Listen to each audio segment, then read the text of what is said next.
are watching and not quite understanding what we mean is every time, of course, if you throw an attack, you see the fast attack animation going through from the opponent's side. So what he was hoping to do was wait for that animation to go through to make sure that he was throwing before he could actually throw that charge attack. When you don't see Yeah. That Azu snipe was pretty sick. Yeah, I agree also, Matt.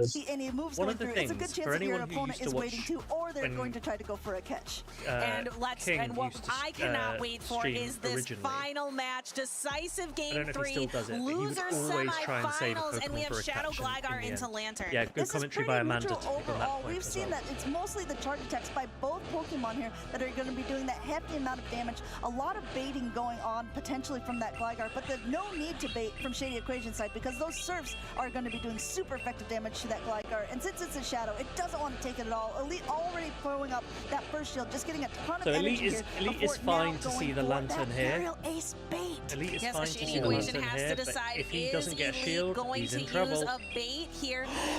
Ooh. This is This is David versus Stan all over. Oh That Lantern is my still in good health, and it forces goodness. Elite to make a different decision now, getting that first shield Oh off my of the Lantern and goodness. still keeping it in really nice health. And now that Gligar's energy dry, and there's been no damage done. He looks like he was trying There to go you for go. a catch And there, you see unable there to that do so, Shady so actually forcing waited himself for the to wing use that attack to come second through, shield, and because that's if why you look in the the catch back, didn't there's trigger. that Azumarill, and Azumarill doesn't want anything to do with the Lantern. Already at another dig here, but just saving it for Catch. later. And now the Vigoroth is coming in to start ramping up, but not before it's going to take a Thunderbolt. Yes, but now that's going to leave this Lantern pretty down on energy when Shady Equation eventually switches back out, bringing in his own Whiscash, his MVP Pokemon. Yeah, I mean, the Whiscash will be doing a Okay, lot of nice interesting. damage there's overall. The still body slams play. are going to be There's more still effective than play. the Rock Slide here. And as Elite is almost at 2. Maybe not he's quite. reading I that think it's that, Azu in at the this back point, and Shady he'd Equation rather have probably could Whiscash. stir up a little bit more, going for that Mud Bomb. He also knows that hoping Vic- It is thing's Azu gonna in the be back, enough so for that'd be a him. good But read. he's played out these matches so many times a day. He probably has a good indication. He does know that of how Vigoroth much has it's played gonna to do. everything It as is well. enough to knock out the Maybe Vigoroth, that's and he has almost Yeah, one David's Mud not Bomb allowed back spared in London. as the Azumarill comes into the field. Yes, Azumarill going to be relying a lot on bubble damage and then trying to ramp up to these charge attacks, needing to get this Whiscash off the field. There is an entire healthy Vigoroth on the side of a Shady Equation that I don't think has been revealed yet. And then we also have Elite, that Shadow again, Gligar, we're but going it's to down see on what a energy, Shady it's down Equations on figure is health. going to be Yeah, able I to mean, do. it's definitely up on energy, Oh, but up on it is energy. down on health. It has a dig already stored, but he's got to strip that last shield from Shady Equation at some point. This is going for a very aggressive bubble down. Just Azumarill hopping onto the field and hoping that it can make it here.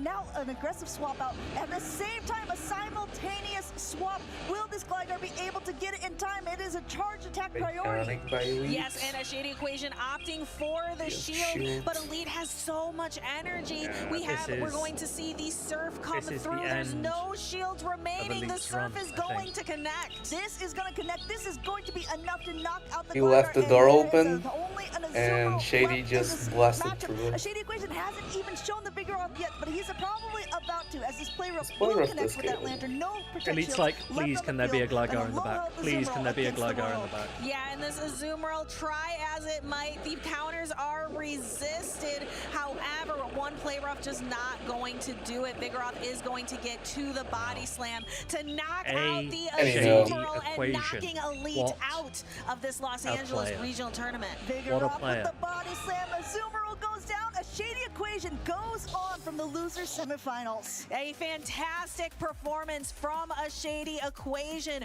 We are not going to see I think the it's King of deserved. California They take both played really. another Yeah, that was a win, great another game to regional watch. win. However, he has had a fantastic performance today. He did play. He played absolutely incredible. Able to take the games off of the That's Shady the Equation first earlier regional on in the tournament. Unfortunately since for San Elite, this was Diego the in end January of the road for him here, but 2023. you can't be too disappointed with another medal That Elite placement hasn't here. won. Let's go ahead and take a look at that last game. That This he's Mud played in. Bomb enough to knock out the Vigoroth, and just so much You on blame the the field. suit? I think Still- Soaptop had a really good call here. This Still, Whiscash is top eight? definitely the MVP of Shady Yeah, Equation's he's big play obviously style. still, This Lantern like, has put in a insane. ton of work in game number 3. Yes, very interesting to see. I wonder if next season, if that Lantern is going to be as popular with the power of Spark being Yeah, dropped we're just now a little in bit. the range. But So lucky when for we Shady talk about Equation, like that has not taken top place NA quite players, we're yet, now and in able that, to use that